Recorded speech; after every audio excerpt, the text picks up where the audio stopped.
My name is Greg Bogosian, and I love everything about New England. Each week, I travel the region searching for adventure.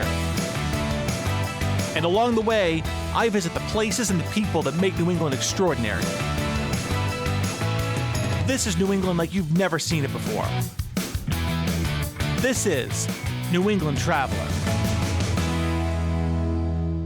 I am here at Fan Pier Marina in Boston Harbor at Tailwind Charter Service, about to take a flight to Nantucket. It's a bit windy today, so my only question is, are we taking off? Okay, apparently there's a slight problem with our bags. We are overweight. So, Tailwind has generously agreed to fly our baggage over separately, so our equipment will be arriving on a later flight. Nothing else could go wrong. The rest of the trip, smooth sailing. Let's go. Now that our weight problem is solved, it's time to take the water taxi to the waiting seaplane out in Boston Harbor. Yeah, it's windy and choppy out here. Nervous? Who?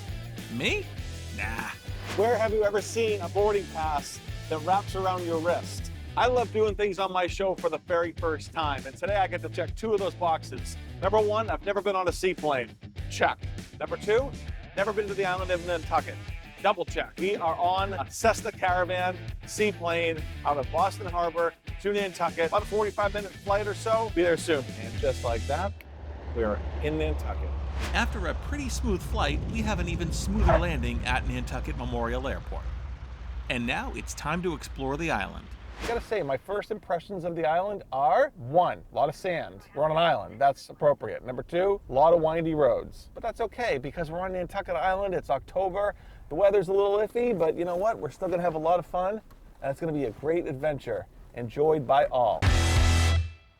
Nantucket is an island in the Atlantic Ocean about 30 miles south from Cape Cod. Together with the small islands of Tuckernuck and Muskeget, it constitutes the town and county of Nantucket. It is the only consolidated town-county in the state of Massachusetts. National Geographic called it the best island in the world. When I told my friends I was going to Nantucket, they said you absolutely have to check out Brotherhood of Thieves, which is, as it turns out, an actual 1840s whaling bar. I love the name. Now let's go check out the vibe.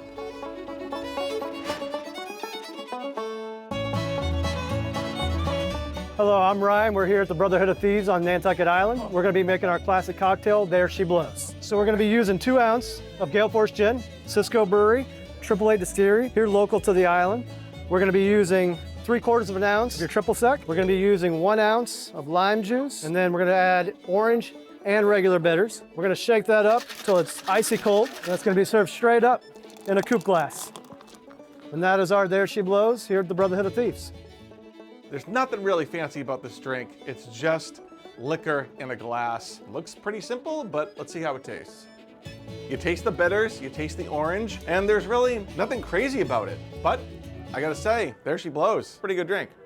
Alex, thank you so much for joining me today. We are at Brotherhood of Thieves on the island of Nantucket, and we are super excited to try all the awesome food and cocktails.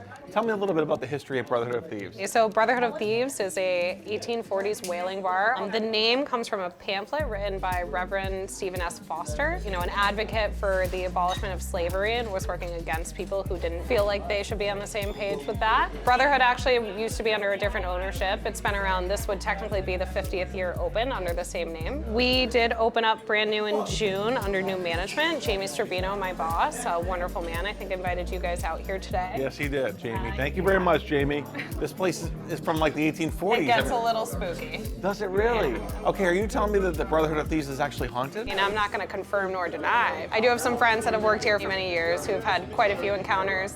I actually was upstairs and I saw some footprints, some places that they shouldn't be. Footprints, you mean like impressions on the like rug? Little children's footprints. A little creepy.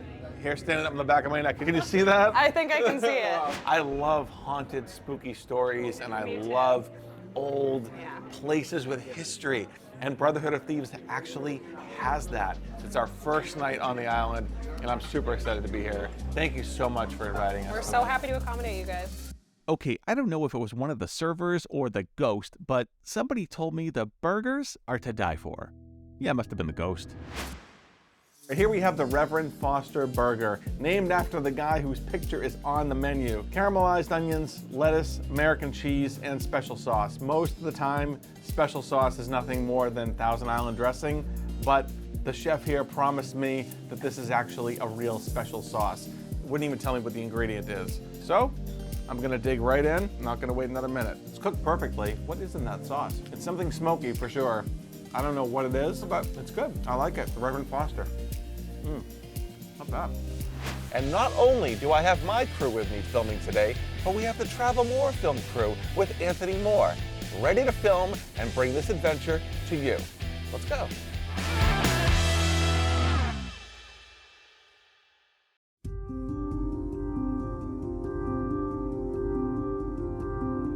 My early impressions of Nantucket Island are that it really feels like its own little ideal world. A picture-perfect place straight out of a postcard where life goes at a slower pace. The weather so far has been a tad bit uncooperative, and I'm quickly learning why it earned the name the Gray Lady. On a cold, rainy, and foggy day, there is no better place to be than a distillery. So I'm heading to 888 Distillery to sample some of the best whiskey in the world.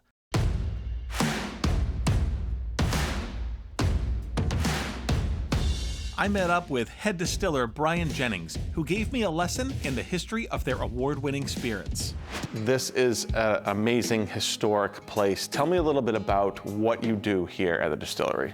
So at the distillery, our main purpose is yeast farming or alcohol farming. Everything revolves around making ethanol, and to make ethanol, you have to use yeast to keep the yeast happy and raise them. So that starts first in the winery and the brewery, and then once they make a product, whether it's hard apple cider and I distill it to make apple brandy, or if they make beer and you take a simple beer and distill it, that's how you make whiskey. Because your single malt whiskey is one of the most awarded whiskeys in the world. Yeah, it's pretty interesting. Back in '97, when they got a distilling license for the winery, the whole goal was to make single malt whiskey. One of the things that makes 888 single malt whiskey, or any spirit that they make here, so unique is the climate that we're in, right? The island, the temperature, the humidity.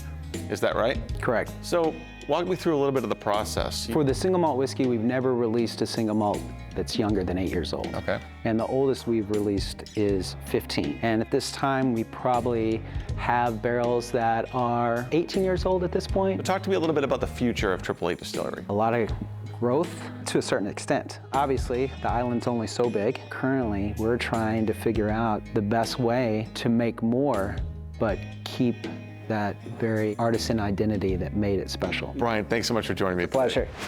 You can only learn so much about whiskey by talking about it. At some point, you have to taste it. Randy Hudson was happy to make sure my education was complete with a tasting. Tell me the difference between single malt whiskey and a regular whiskey. Most of what you see in the country from Scotland would be blended whiskey, which is a combination of malt whiskey and what they call grain whiskey. Single malt is just malt whiskey. So take me through the three whiskeys that we're going to be tasting today. So we have an 8-year-old, which was the first thing we ever bottled. We sold it for $888. A bottle? A bottle. $888 a bottle? 12-year-old and 15-year-old. Let's start out with the 8-year-old, the youngest. It is really good. The stone fruit, the cherry, but there's some woodsiness or earthiness in there too. Right. So the 12, oh, definitely smoother. Yeah. It didn't have the same stone fruit or cherry that I was tasting bite that I was getting from the 8. All right, let's do the big one here, the 15. Cheers, little toast to the 15-year-old single malt whiskey. Definitely three completely different tastes. The 12 and the 15 are similar, but I'm tasting more sugary sweetness in this one. Randy, when you come to 888 Distillery, obviously, your senses are taking over here, and that's an amazing thing, and I really appreciate you sharing your story with me today.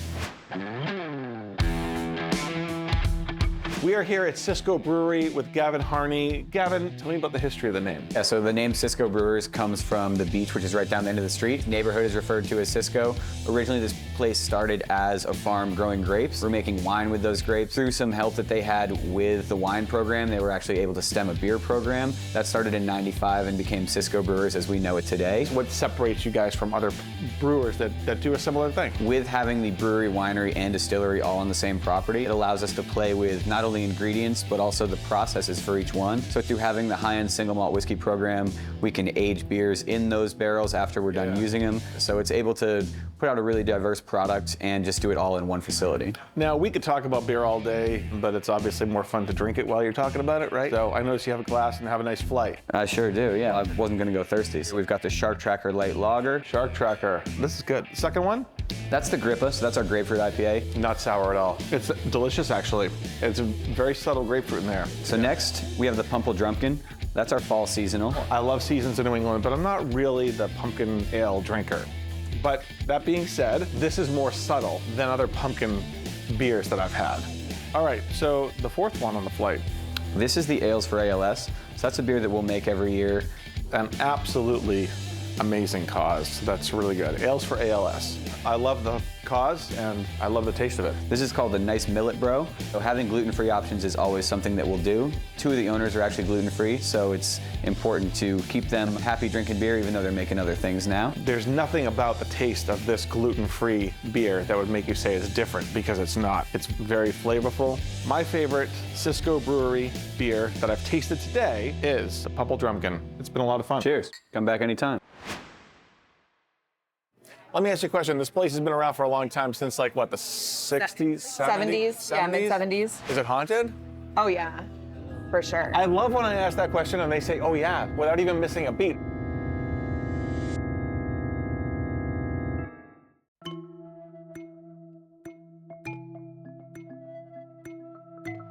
Wampanoag Indians inhabited Nantucket when it was visited in 1602 by the English navigator Bartholomew Gosnold. It was settled in 1659. In the late 1600s, whales were found off the shore, and between 1750 and 1840, the island was one of the major whaling ports in North America. I traveled downtown to the Nantucket Whaling Museum, a place dedicated to the island's fascinating whaling history.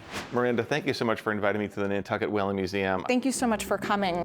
This is one of the original candle factories dating back to 1847. It was instrumental to the whaling industry, and that's what put Nantucket on the map, this prosperous global destination. The history of Nantucket does not stop with whaling. After the decline, there's so many other industries of farming, domestic life, religious beliefs that kind of define who these Nantucketers are.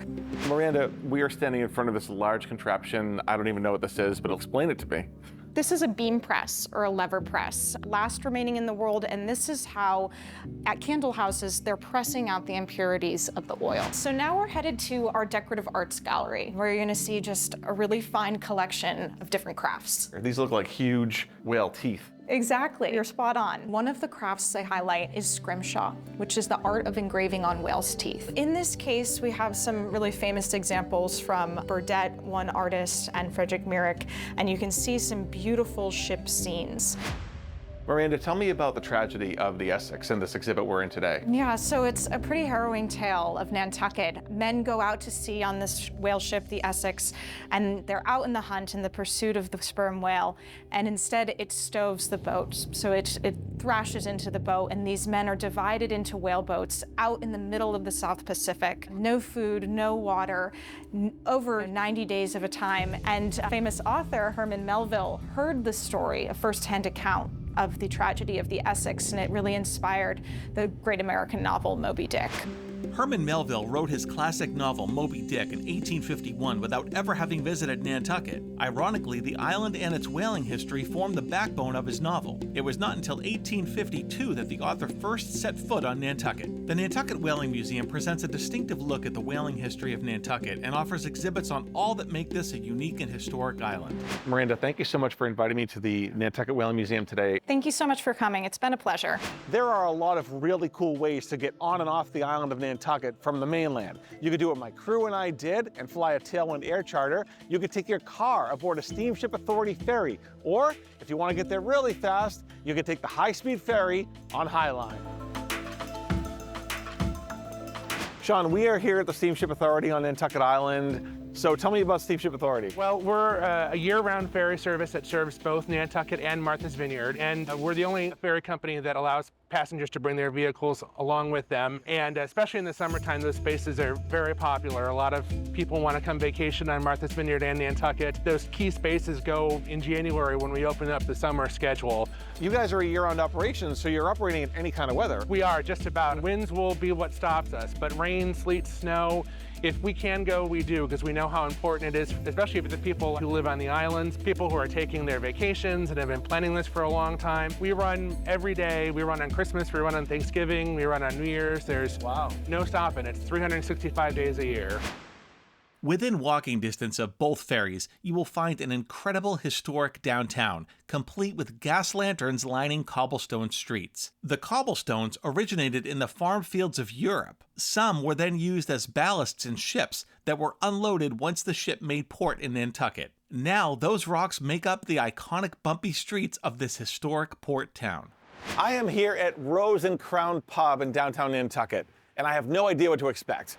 Hi, my name is Jessie. I'm a bartender here at the Rose and Crown on Nantucket Island, and today we're going to be making a Nantucket sipper. It's a little bit of Stoli vodka, splash of Saint Germain, soda water, pink grapefruit juice. It's super refreshing Nantucket sipper. The reason I chose this drink tonight is because it's a little bit gloomy out, and I wanted something a little bit refreshing to take my mind off the clouds and the rain. It's a nice, clean, refreshing drink. This kind of reminds me a little bit of the summertime. Cheers. My choice tonight is the lobster BLT, and I was very happily surprised to see that they not only toast the bread, but they butter the toasted bread. I personally love a BLT. As you add lobster to it, what more can you say? Look at all that lobster in there. One more thing, the bacon is super thick. Look at that beautiful piece of bacon. No. She's married now, we're engaged or something, so I'm told. Is she really going out with him? Is she really gonna take?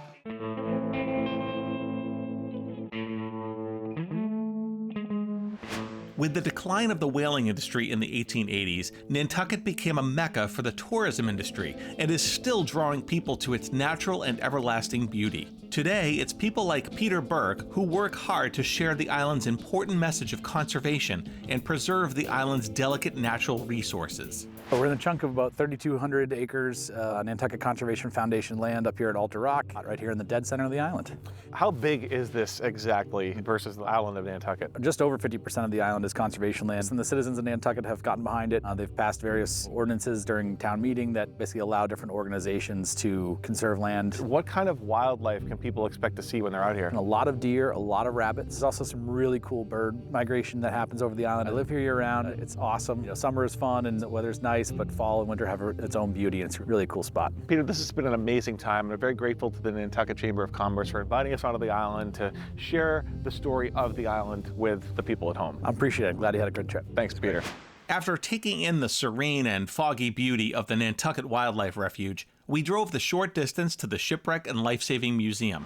Chuck, tell me a little bit about the history of this Shipwreck Lifesaving Museum. Well, it started in 1968, but the real origin was with a man named Bob Caldwell, who was a Coast Guard veteran from World War II. We think that it's probably 750 to 800 shipwrecks just around Nantucket. And what is the main cause of that? There's a couple of reasons. One is Nantucket sat right in the middle of the main north-south shipping lane, and that meant there was a lot of traffic going through Nantucket Sound on the way from Boston to New York and points north and south. Nantucket is surrounded not only with maybe a few remnants of shipwrecks, but also with sandbars and shoals. When the glacier recedes 15,000 years ago, it leaves behind a lot of sand and gravel. And tell me what visitors can expect when they come here to Nantucket and the museum. Well, what we have is a combination of artifacts, obviously, things from the life-saving stations, things that were used to rescue people, but also we have the tales of bravery, of self-sacrifice, which tells you something about the character of Nantucketers, I think. Well, Chuck Gallard, thank you very much for inviting me and my crew to the Shipwreck Lifesaving Museum here on Nantucket. It's an amazing space that you have here, and it's certainly